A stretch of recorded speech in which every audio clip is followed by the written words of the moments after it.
This program is designed to provide general information with regards to the subject matters covered. This information is given with the understanding that neither the hosts, guests, sponsors, or station are engaged in rendering any specific and personal, medical, financial, legal, counseling, professional service, or any advice. You should seek the services of competent professionals before applying or trying any suggested ideas.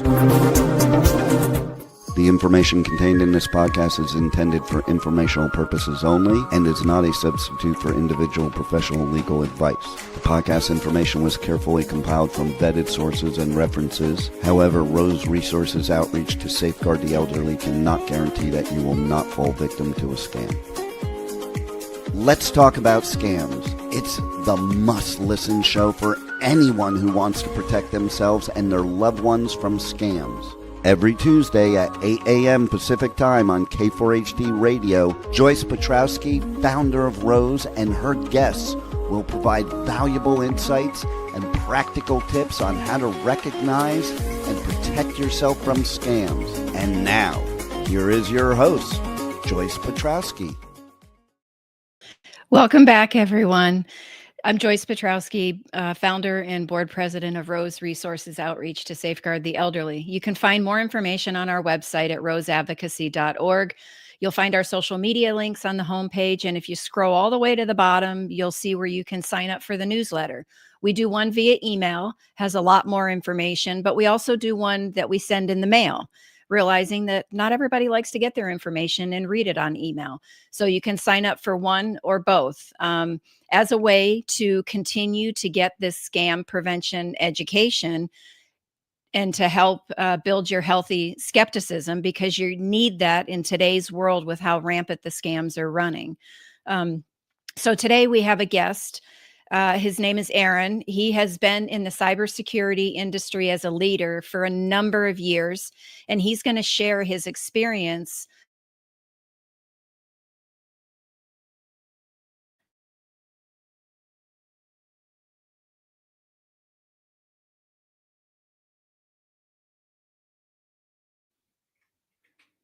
Uh-oh. Where's Erin? There. Can you hear me, Joyce? There he is. Hey. Like he left already. No.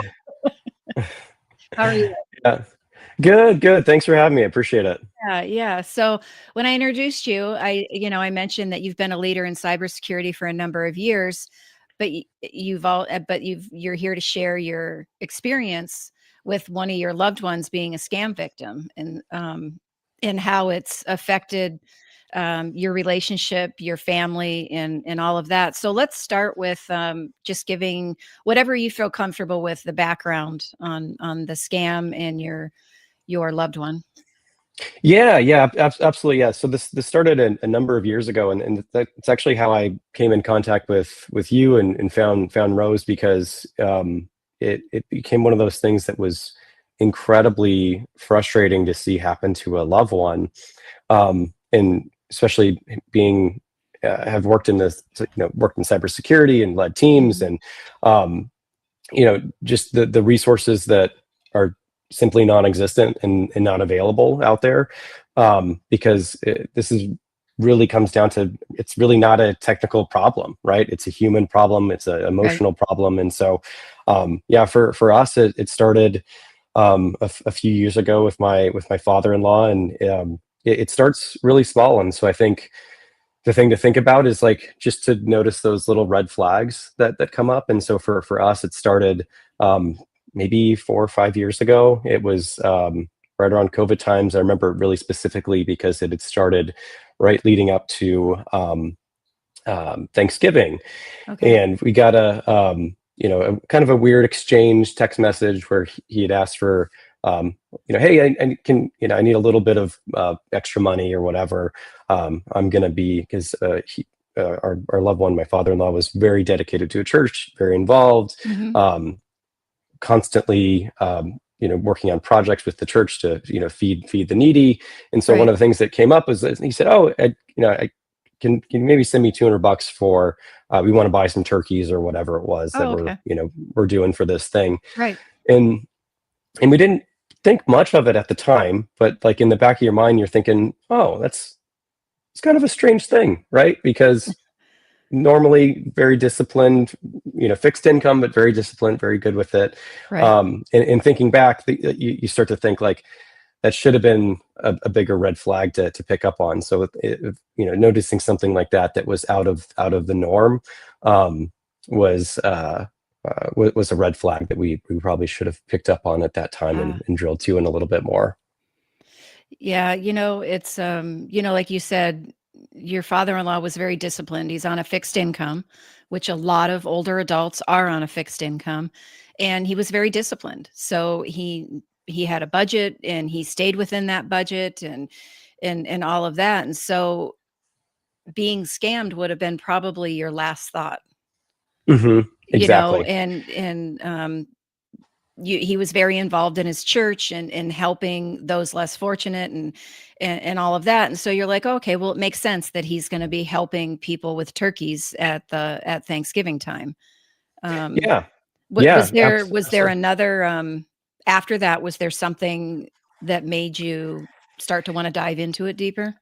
Yeah. So I think, and I think this happens to far too many people, and it happened a lot with, as folks became a little bit more isolated with the pandemic, and so that everyone challenged with that.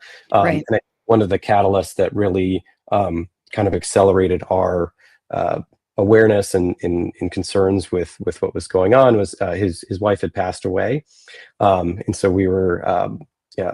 Yeah, talking with him more regularly and kind of getting a sense of it. And then the thing that kind of came out of it was, oh, hey, I have this, I'm gonna, I have this new girlfriend or wife or whatever it is, that's gonna come, move in with me, right? And so that was really the start of the romance scam side of things, Okay. where because and it didn't necessarily surprise us that he was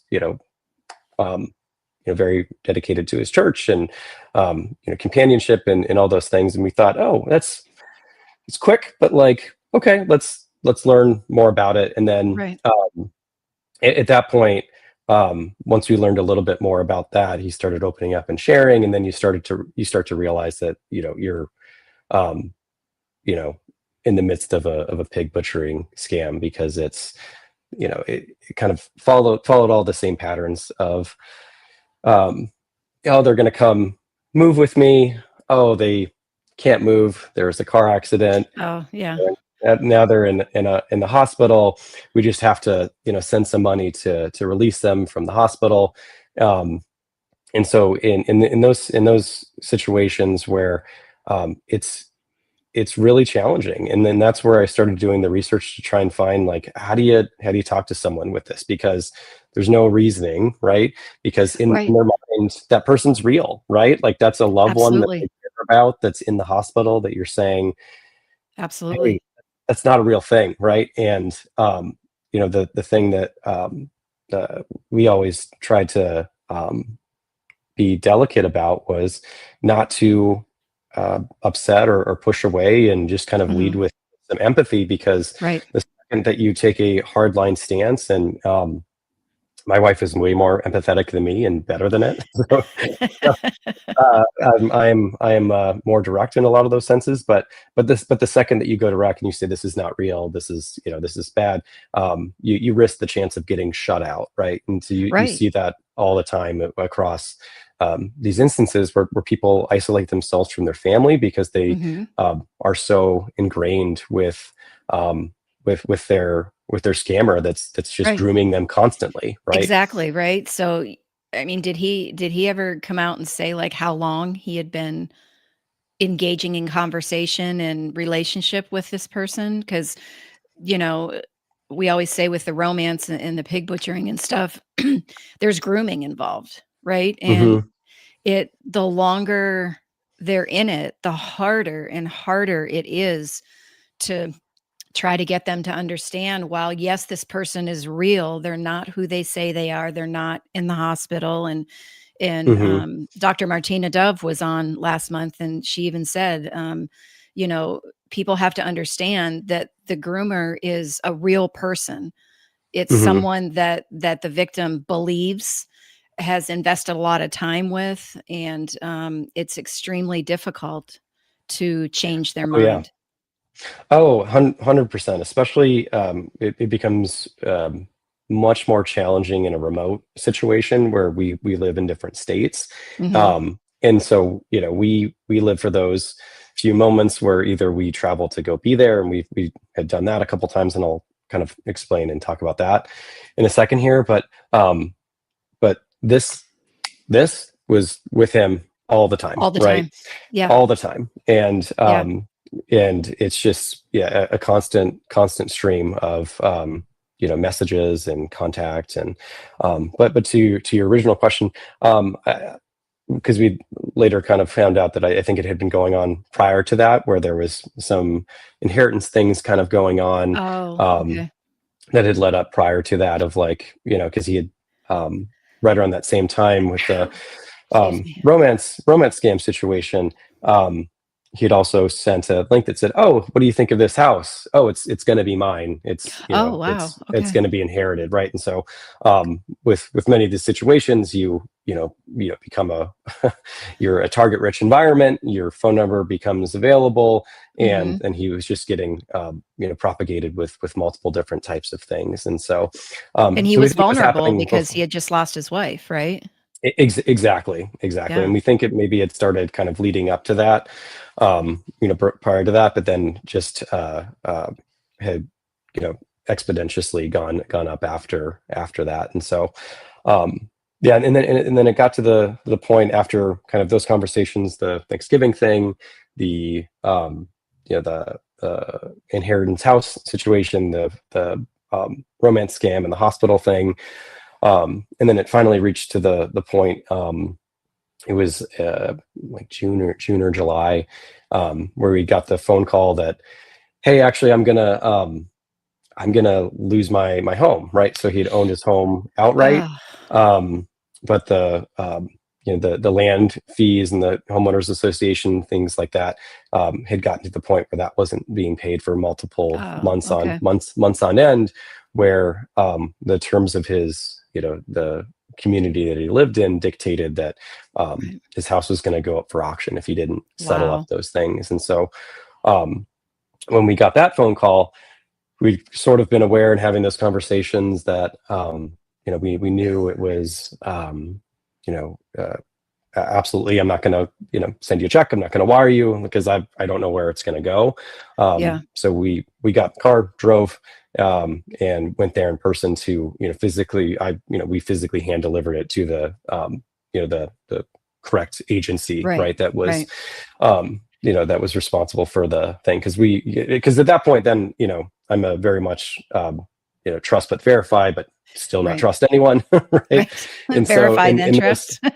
yeah, exactly. And so we'd gone through the paperwork, and talked to the company that, operated the community there. And so Hmm. went in person and paid it. And then that's where we, spent a few days, and really learned the extent of what had been going on, and really tried to work with a path forward of setting the budget, ending the communications, and, thought we were in a good place. And then the second that we left, it was back to a store to pick up a gift card. And, at that point, we had, um, you know set up a power of attorney, and it gotten to the point where we, um, uh, got on access to the bank account and those kind of things. His account was riddled with red flags. Like that weekend, we were out there and talked to his bank, because there had been multiple instances where his bank was trying to do the right thing. Right. He'd try and withdraw cash, and so he had gotten to the point where, the controls that banking entity had put on his account, dictated that, like, he wasn't allowed to use an ATM, right? Like they would Oh. say, if you want cash, you have to come inside Oh, wow. and, Okay. and put it on there. And so then those are really good things, right? That financial institution was doing. But at the end of the day, if he comes in and says, I need to take $20 out of my bank account, like, are Right. gonna They can let only them. stall it for so long to ask questions and to try to get, but, I've talked to so many people, and I'm sure your father-in-law did this too, is, that they would lie because Mhm. they were already emotionally drawn in. So, and the scammer they're anticipating these questions that are being asked, and they're giving them the responses. Mhm. Yep, absolutely. Yeah, and it's a challenging, heartbreaking situation because when you see it up close like that, it really is, um, like a drug addict, right? It's Right. someone that has a physical dependency or Yep. a drug Emotional addiction where dependency, all of that. e- exactly, and there's no amount of logic and reason that's gonna shake someone out of that, and so, and then when we were there in person, that's where we realized that just the amount of times his phone was it's just going off constantly, right? It's Wow. just ping after ping after ping after ping. Um, of just people asking for things. It's just a continuous cycle where, um, and that's where it becomes really challenging for people, especially in a remote situation. Is that it really comes down to relationships and trust, and Mhm. having a good enough relationship with transparency around what's going on in your life, who you're communicating with online. Um, and it can become a real challenge if that foundational relationship isn't there. Right, yeah, and you mentioned COVID, that this started right before COVID. It just put everybody, I mean, if that was a whirlwind for scammers, right? Especially with the older adults. If they didn't have somebody that they lived with, a spouse, a partner, family, whoever it was, they were isolated, right? You couldn't go out and play cards, you couldn't go play golf, you couldn't do any of this, everything was shut down, and that's a perfect storm, right? And then Yep. having the vulnerabilities of, your the world being so much different now than it was when, and I'm gonna say we because I'm in that category. Um, I just turned 60, so I'm in that older adult category. How we grew up, it's totally different, right? And I find myself today, just meeting somebody and they're really nice and this and that, and I start to talk, and I'm thinking to myself, wait a minute, Joyce, you don't know this person, right? And Yeah. but Yep. it's kind of ingrained in you, right? That everybody's out for your best interest. You don't hang up on people. You don't question authority, and you're always there to help. So, Hmm. yeah, Yep. it's crazy, but yeah. So, Yeah. Yeah. And that was a big kind of recurring theme that we talked to, because, like I said, he was very heavily involved in his church, and so I think part hmm of the when we had gone out there and started to get in contact with some of the leadership from his church and some of the folks that had kind of seen it firsthand, is okay, those they were our eyes on the ground. hmm And we got to a point where we were really thankful that folks like that were near him, close with him in his community, were able to kind of provide us information and tell us what was really really going on, and that was super helpful. But a big thing that we talked a lot about with many of those folks was like, was this is it just a stubborn thing? Is it part of a generational thing? Is it, I don't want to ask for help? But like, I think it really becomes something much bigger than that. Like, I think yeah, absolutely generational, um, and cultural norms do feed hmm into it. But I think it becomes a physical or mental dependency, yeah, and then not letting go of that belief, because with as it went on a little bit later, and we started to learn about some of the other kind of inheritance scams that he was going in. I mean, you're talking about exorbitant amounts of money, right? Tens of billions of dollars that he said are wow, going to be coming to him, right, and then you start to um, you know you still can't have a logical conversation about it, right? Because you can't say, oh, the you're going to inherit the GDP of a sovereign nation, right? Like, there's right. no logical reason to Right, that think just about doesn't that. make sense, right? But Hmm. you and I are sitting here in our rational frame of mind thinking of it. He's knee deep in his emotions with Was it the same person that was contacting him all the time, or Yeah, were they we like don't. friends of the scammer? I say friends in quotes because they're I all mean, scams. potentially, but yeah, potentially he was on different, lots of different chat apps, right? So like, Telegram, WhatsApp, all of the various different apps. Yeah, definitely using a lot of the different money apps. So Cash App, PayPal, um, some of the Zelle, some of those other ones, and I think. Yeah, some of those are better than others, right? As far as Right, like the controls that they right. They take have in better place, and security. yeah, red flags that come up, and like, yeah, even with myself when I use Zelle, right? Like a transaction that I had never done with someone before kind of got flagged. I'm like, okay, that's That's a good. good thing. Right. Um, but I think that's the other thing too, is like once he got to the point where, hey, money's tight. I don't have the money to go get another $50 gift card or $100 gift card or whatever.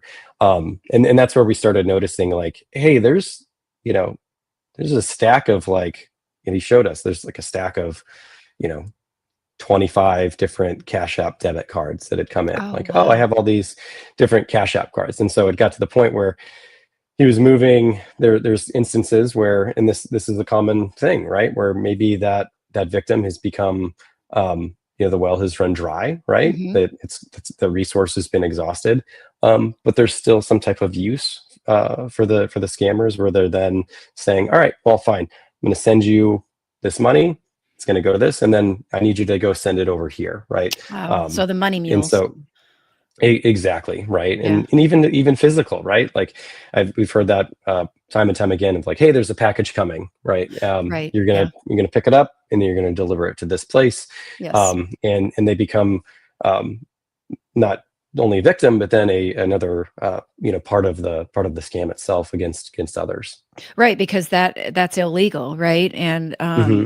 in I think Brian, on one of his last episodes he had Martin, who's a retired FBI agent, on, and they talked about money mules and how a lot of the older adults are victims in the money mule because they think they're just doing someone a favor, being nice to them, when in essence they're now entwined in this illegal activity, and they don't know it until law enforcement comes to their door and says, listen, this is illegal, you need to stop, right? Yep. And Yep. Absolutely.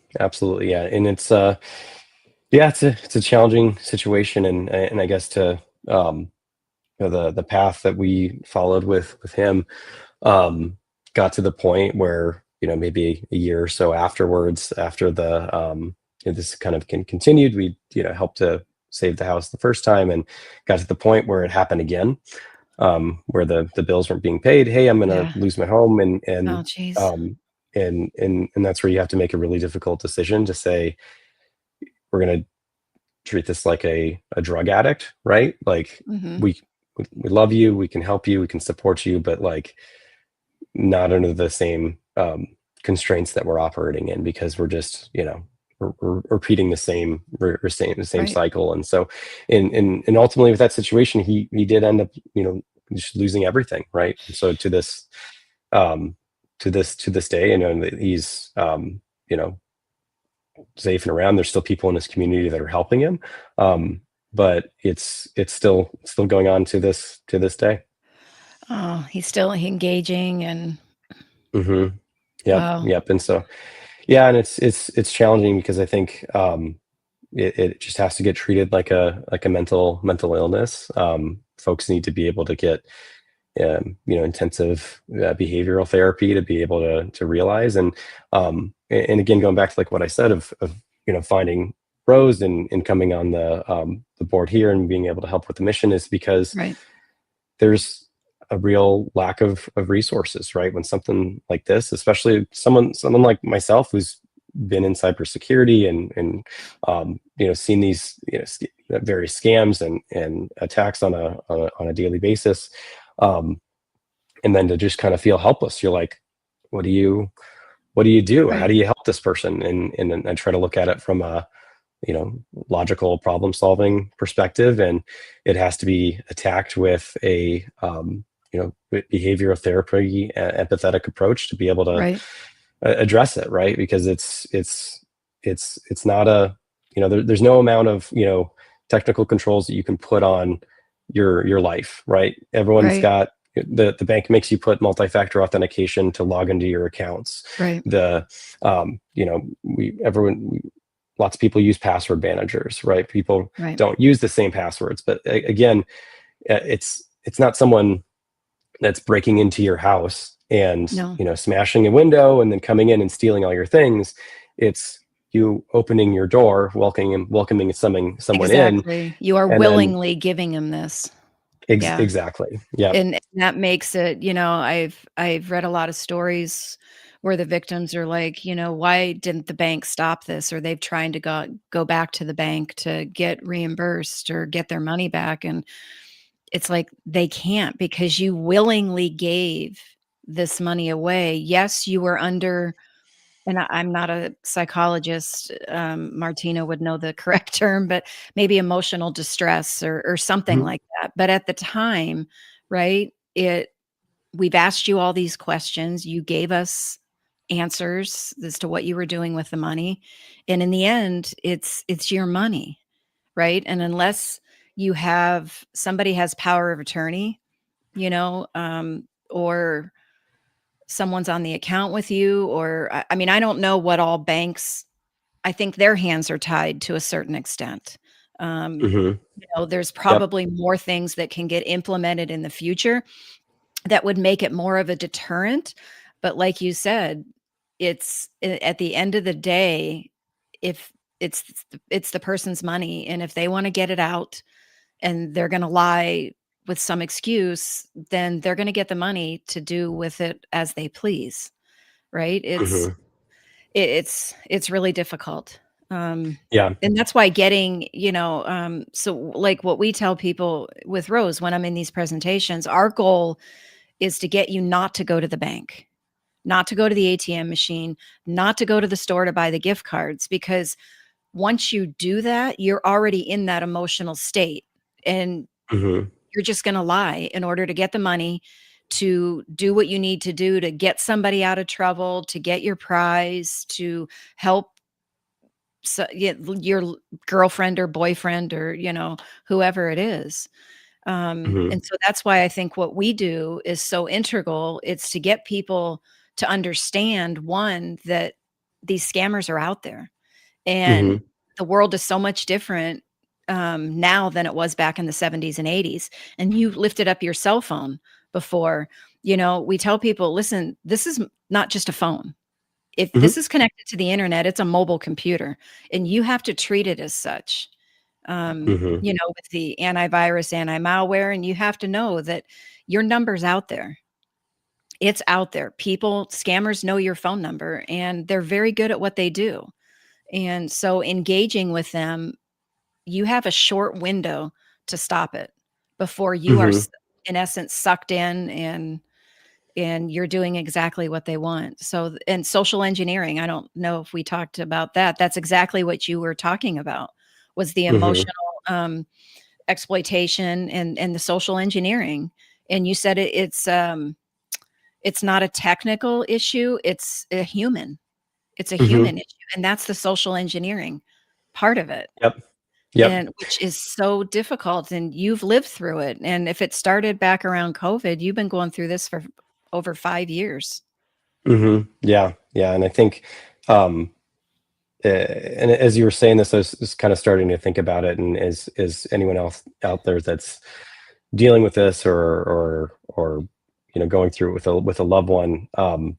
It's a really good book called The Power of the Habit, and it Okay. really talks about um, the habits that we have, and the processes that we follow to keep and maintain good habits, bad habits, whatever it may be. Mhm. But a key thing with it, and I think about this with anyone that's going through a scam, is that there's a trigger, a ritual, and then a payoff, right? And so when you think Mhm. about these scams, that trigger is constantly going off, right? Yep. It's a trigger of saying, hey, I need, just 20 more bucks and we'll release the funds and then you'll get it. Right. And then there's that ritual of, either going and getting the money or getting the gift card or whatever Mm-hmm. it is, and then sending it off.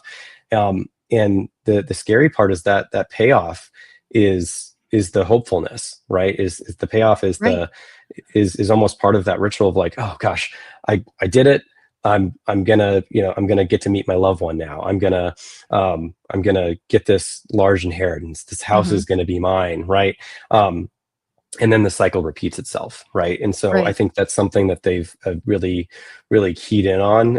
They being the scammers, of like just that psychological loop of just the human condition of a habit of saying, trigger, ritual, payoff, and then the scam victims are in this perpetual hamster wheel. Wow. That's just, and like you said earlier, I think I've often said scammers, they want one thing. They want all your money, right? They want all your money. And then, once they've gotten all your money, they still will use you in an illegal, money mule, or they're going to steal your identity to get more money. Um, and I've heard from some people in the presentations, they're like, "Well, I don't have any money to give." And so they think they're safe. And it's like, you're not Hmm. safe. I said, they can steal your identity and get all this money, and then you're left to clean the mess up, Hmm. and if you're fine cleaning a mess up like that and having to go through all that, then, more power to you. I'm not. I think you remember I had my identity stolen a year ago with the tax return. And Yep. it was frustrating, right? Because Hmm. you're on hold with the IRS for 2 hours, and right, you have nobody plans 2 hours in their day to be calling the IRS, right? That's just Yep. not in Yep. your day. Um, but yeah, there's a lot of different things that they can do, and then at some point, sometimes the victims then realize, oh my gosh, something just snaps in there and gets them out of that emotional state, and they're thinking rationally, and they realize it's a scam. The psychological effects Oh, it's of that shame, it's is now humiliation, it's it's all yeah. over again, right? Hmm. um and it's just, oh my gosh, I don't know, it's that's why I'm like, everybody needs this preventative education, right? They Yep. need to they don't have to understand every single scam, because, we would always be behind the 8 ball, because it's so lucrative for the scammers. They are constantly coming up with new ways to exploit Hmm. people and take your money. But I think that anatomy of a scam we did was phenomenal, right? Hmm. And people understand the contact part of it. They can understand all 3 parts of it, but if they can cut it off at the contact, they are Hmm. gonna just have such a healthy, more fulfilling, life. Yeah, but getting people, it's one thing said, but getting people to understand why this is needed is difficult. Yeah. Because I hear, "Oh, well, my grandparents or my parents, they still have their cognitive, abilities. They're fine, or they're really smart. They're not going to fall victim." And I don't mean to be crass, but I'm like, until they do, Yeah. because they're Yeah. human. And it's only going to get more challenging for all of us, right? Because Right, with artificial the intelligence. it's exactly where I'm going with it, right? Yeah. Like with the rise of artificial intelligence and the rise of the use of AI, and something as simple like phishing, right? And you think, oh Right. yeah, it'll send more. Maybe scammers can send more phishing emails. Maybe scammers can send better phishing emails. But when you think about the rise of cybercrime and data breaches, Mhm. you compare that with add that with the use of AI, and you think like, if your inbox were to be breached, right?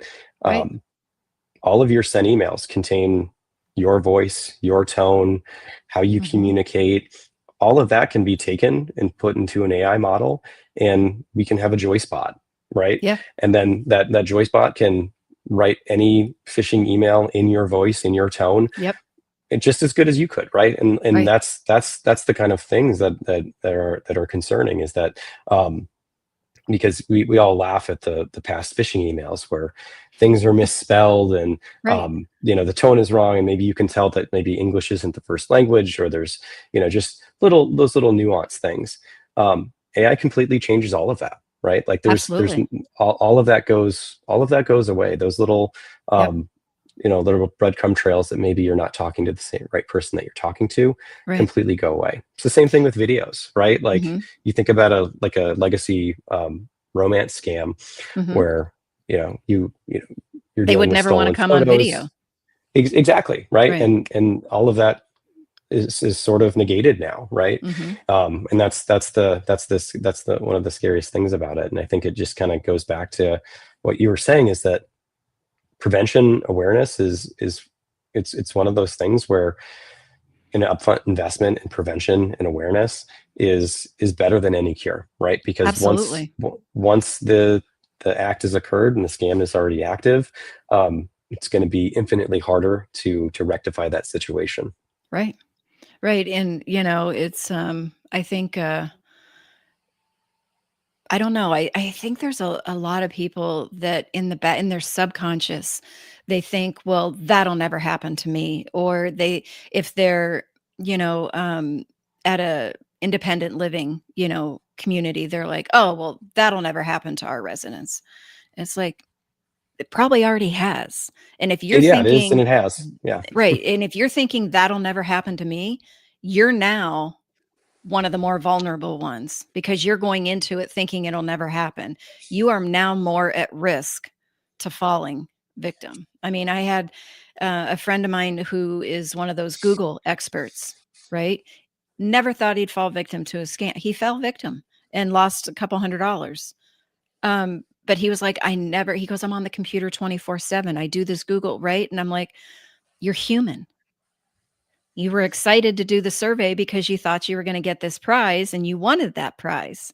It was something you were Mhm. gonna go buy anyways, and now you're getting it at 80% off. So you're not even thinking, "Well, this doesn't make sense. This is too good to be true." Right? Mhm. Yeah. Yeah. So And that's the age old adage, right? If it seems too good to be true, it probably is. And I think yeah.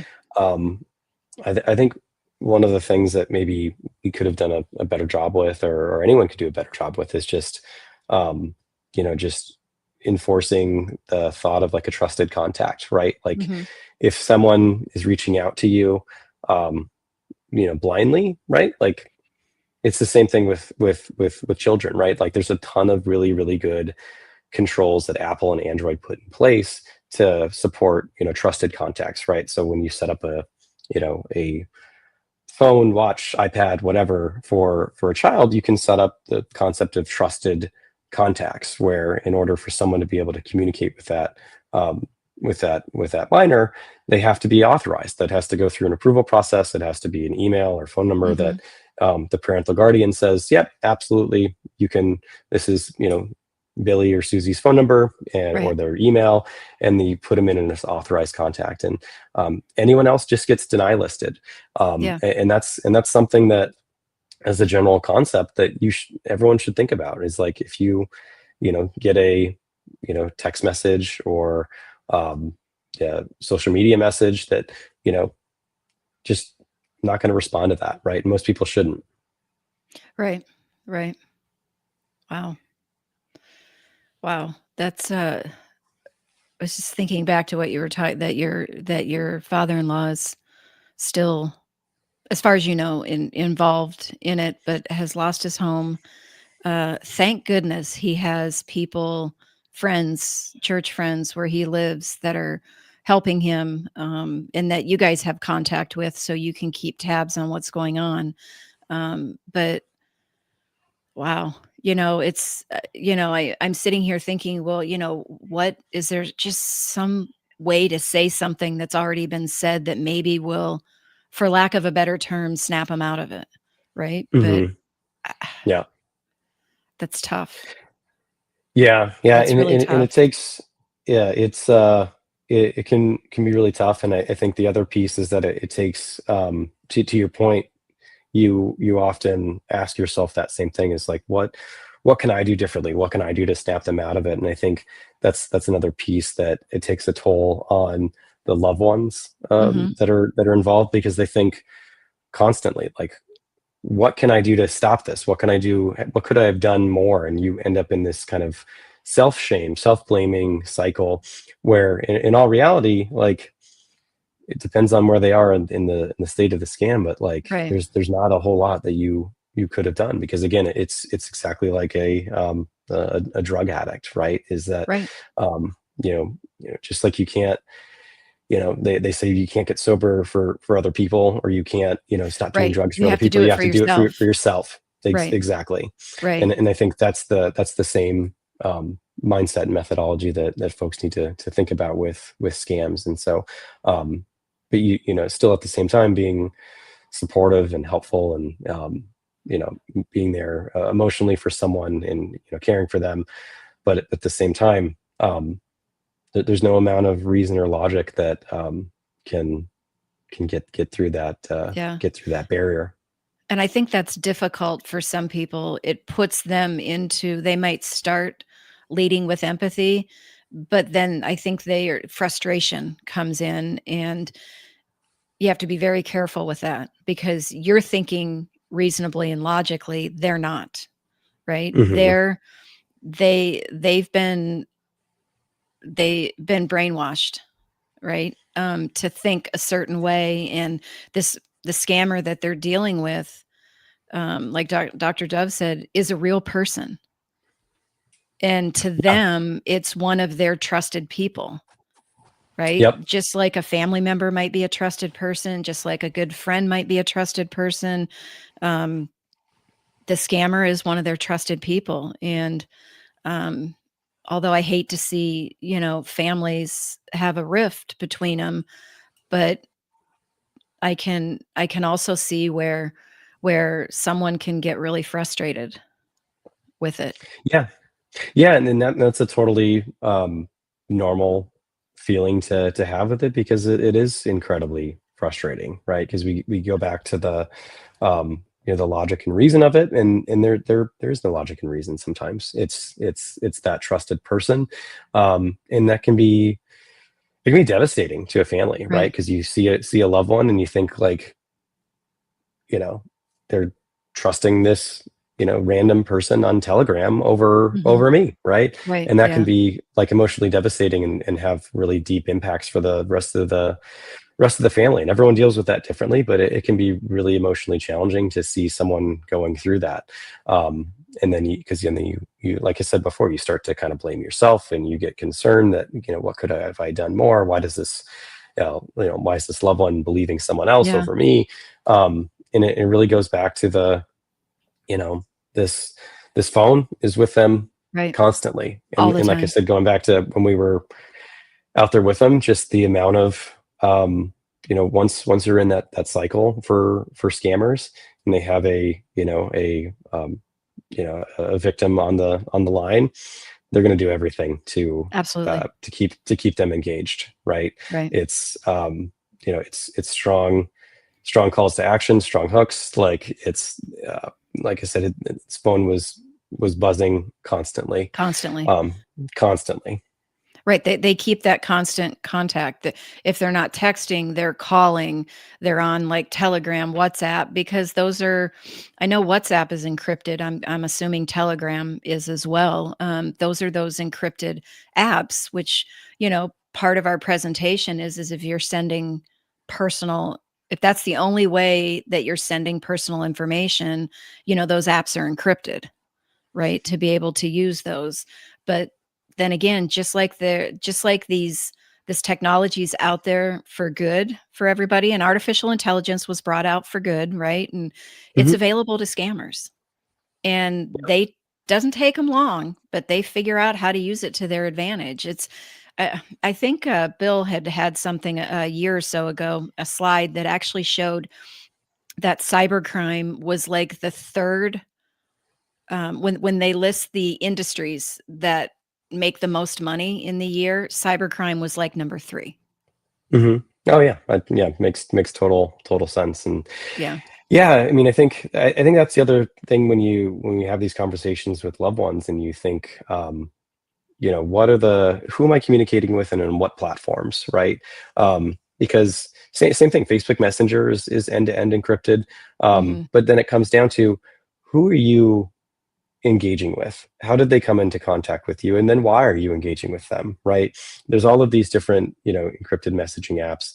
Um, and some are, they serve a very valid purpose, right? Hmm. End-to-end encryption is super important for protecting the confidentiality and privacy of messages being sent from one person to another, and then doesn't let the organization in the middle read, or if it's intercepted, right? I think that plays a really, really valid role. um, but there's bad things that happen on these platforms. There's reasons why Yeah. criminals and cyber criminals and other types of criminals navigate to those types of platforms, because there's little social moderation that happens, little account validation that happens, and so yeah, if you get on that platform, you can be anyone. It's the same thing conversation I have with my kids, is that on online you can be anyone, right? I think Yeah. that's the conversation that has to start early, because it's a problem that plagues um, you know preteens and teens that are Hmm. getting their devices for the first time, and then that continues throughout their entire life cycle. And so I think that'll be one of the really interesting things to see happen, is this current generation of one of the first generations that has grown up kind of like a digital and AI native Right. generation that's growing up, of how the scammers will evolve over time, because crime is never going to go away. It's just going to continue to happen. Right. It's just that how we um, increase that awareness and learn and grow with that, to get an understanding of how this next generation is gonna grow up with it. Yeah. Yeah. It's wow. It's yeah, I think back, like I said, to when I grew up, and man, totally different world. Totally different. I was watching a Facebook reel last night, and there was some lady on there talking about, she was like, during the day, we were not allowed inside the house. We had to be outside. And companies made ads to remind parents they had kids that were outside. Right. And it was just like, it was like, yeah, because, some people didn't have a TV, right? Other people had TVs, but they were off all the time. It was like, go outside and play, right? Yeah. But back then we didn't have to worry about, you know, someone coming along and snatching us. It just didn't Hmm. happen, right? I mean, it happened, but it was so rare that it happened. Um, um, Hmm. you just didn't have to worry about those things. And now with all of the technology, like you said, everybody from whenever they get a phone, right? They're on it constantly, Hmm. Yeah. right? And they can Yeah. be And I they think, can be whoever they want, and whoever they're talking to can be whoever they want. A lot of people hide behind social media, texting, all of that stuff. yeah, exactly. And I think that's the expansion of the realm of possibilities, right? Because when you think about um, you know going outside, right? Like, and I think about this in this conversation I have with my kids all the time. It's like um, there's much more risk in the internet, and with that, in unmonitored, uncontrolled Mhm. internet, than the physical proximity thing, right? Because you can control physical proximity. There's less people. Um, Uncontrolled, unmonitored internet access at any age is significantly, you widen your, who can take advantage of you or who can Right. contact you, becomes the entire world, right? Right. Versus those that are in physical proximity, and that becomes much more dangerous. And also because, like, to your exact point, is that you can be anyone, right? It's Right. that is the key recurring theme across all of these scams, is that someone pretending that they're not. Right. Yeah, I mean, it's you lose a lot more control online, and you can't control what the other person is doing, saying, whatever. The only thing you can control is your action or reaction or lack thereof, right? Mhm. You just say, I'm not responding to this, right? I constantly get text messages from a random number with just a very innocent text that I would normally years ago respond to with, sorry, you have the wrong number. And Mhm. then they respond with something to get you into a conversation. A friend of mine told me recently they responded like wrong number, and then they responded back. And after a couple times responding back and forth in conversation, my friend realized, wait a minute, what am I doing? I don't know this person, and then cut it off. But that's how a lot of times it started, is just these random, right, messages, and your control is yourself. You're either in action, action, or reaction. So, Yep. Yeah, absolutely. And yeah, I mean, I think like, don't get me wrong, I love all of those, scammer wasting time videos that yes. I see, and and I think there's some folks that do it really, really well. Yeah. But I think your average person that um, it's just a validation, right? You pick up that phone, you respond to that text message. Um, it's just a validation that, yep, this is the target, right? Mhm. Like, this is a phone that works with the person that picks up. Yep. And then you just speak, you go on another list for because if That it's you not engage. romance, Yep. it's not romance, it's inheritance. If it's not inheritance, it's IT support, right? So you just kind of go down that iterate that list.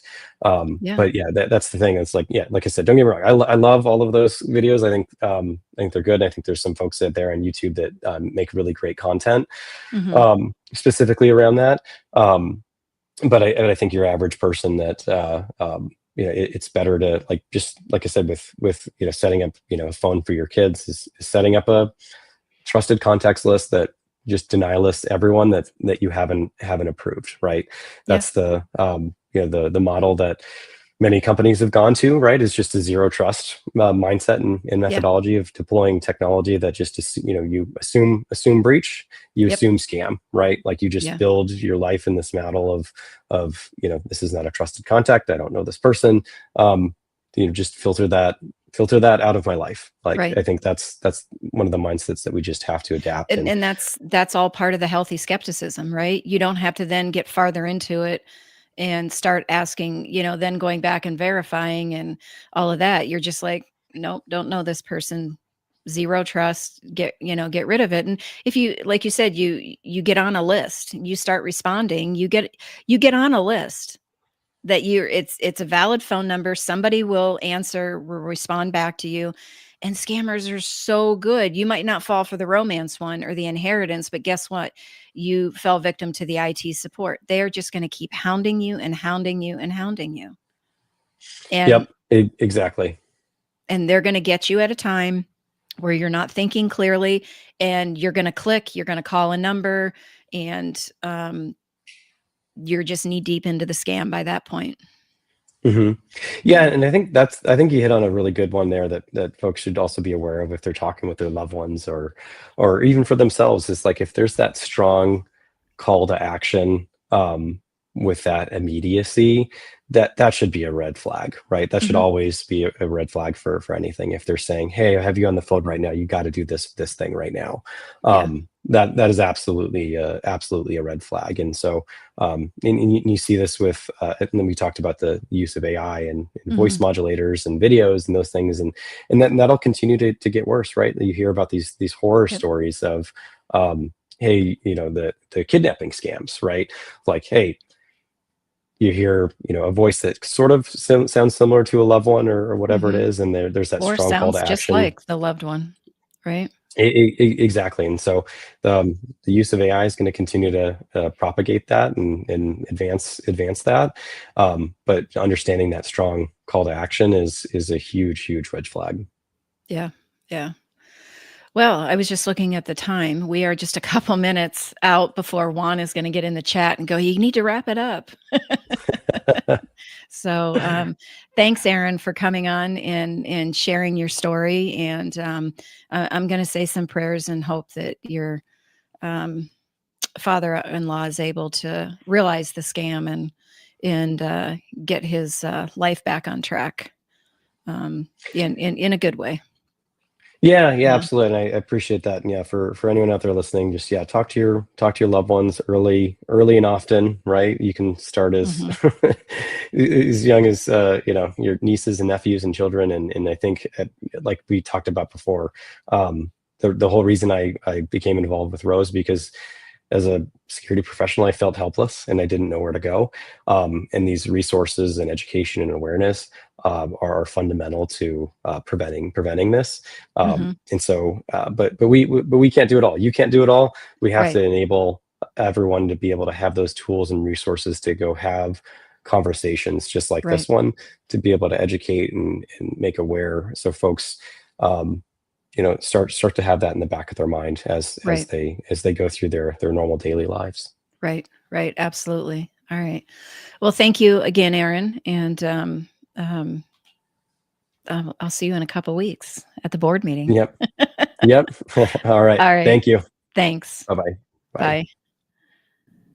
All right, everyone. Wow, that was quite the story. We hit on romance scam, inheritance, money mules, all of that. And so, as Aaron talked about with his experience, the the best thing we can do is to continue to talk about scams and understand just basic understanding on how scams work, and have that trusted contact. You want to be able to um, have that especially on your phone, right? um as Aaron equated it to the kids, right? Nobody gets to be in your contact list unless they've been verified by your trusted contact, which for a child is normally going to be the parents, or their guardian. But having this education, this awareness about scams, and you don't have to know every single scam and how every single scam works, but having the awareness about scams in general, and then putting things in place that can help protect yourself. But we all have to remember that we're human. And by being human, we are susceptible and vulnerable to falling victim to scams. And so we have to watch out for each other. Um, Getting regular education on scams is really the best way to keep scam prevention in the back of your mind. We have a lot of ways that you can do that. Yet we have the in-person program where we come out and go over all of this. Get on our website and we've got a tab that says schedule your presentation, and have us come out to talk to your group. There's also our social media channels. Right now, we're still not back up on Facebook. We're working on it. I'm hoping it's going to be soon, but it's been about a month now that we've been down. Um, but we are on LinkedIn, we're on Instagram, we're on YouTube. You can find all of these radio shows on YouTube. Um, and we also have the Let's Talk About Scams.com website. But you're on the homepage, roseadvocacy.org. Scroll down to the bottom. We have a mailed newsletter and we have an emailed newsletter. Emailed newsletter, you're going to get a Tuesday tip, 9:15 every Tuesday morning. You need to you get a tip, and it just helps you keep that scam prevention in the back of your mind. All right. Time is way over, and so I need to go, and I look forward to seeing you guys next week. Well, that's all the knowledge for this episode. Tune in every Tuesday at 8 a.m. Pacific Time on K4HD Radio at k4hd.com as Joyce explores a variety of knowledge so you have the power to make scam protection your healthy habit. And until then, feel free to reach out to Joyce and let's talk about scams.